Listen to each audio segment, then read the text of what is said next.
And pretty much everything in my home is now connected to the internet some way or another. Maybe it's a smart speaker with a cool assistant in it, my network attached storage, but now I'm moving to things like smart doorbells and even an internet connected photo frame, which is fantastic, but it does raise a couple of questions about security. And this is exactly why Zurich Insurance got in touch and wanted to sponsor this video.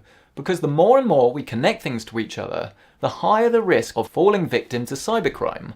So it's imperative to stay in control and take precautions. And my main bit of advice really when we're talking about this topic is to make sure that you turn on two-step authentication on all of the accounts that support it. So the way this works is pretty simple and it doesn't really take any extra effort at all.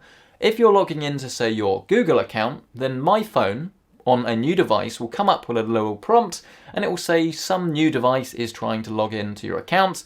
This is the device, this is where it's located, is this you? While we're on the topic of passwords, please make sure you're not using the same password across multiple websites, as this is one of the easiest ways to fall victim to crime. Maybe try using a password manager, many of which are free and built into, say, Apple or Google systems, and then you just have one master password that you don't use anywhere else, and it will automatically generate all of these different passwords that you don't know and can't compromise yourself on all of these different websites. And as long as you've got two-step authentication and you remember your master password, you'll have access to them everywhere you go. Don't forget to change your passwords regularly too.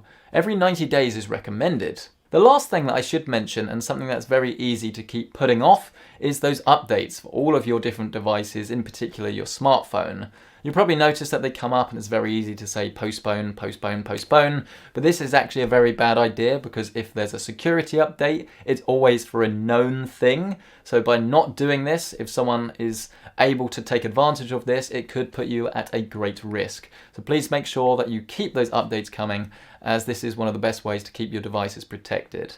If you do want to learn a little bit more, then Zurich Insurance have a really great article. You can find this linked down in the description below. That will hopefully tell you everything you need to know and show you how to keep yourself safe and secure online.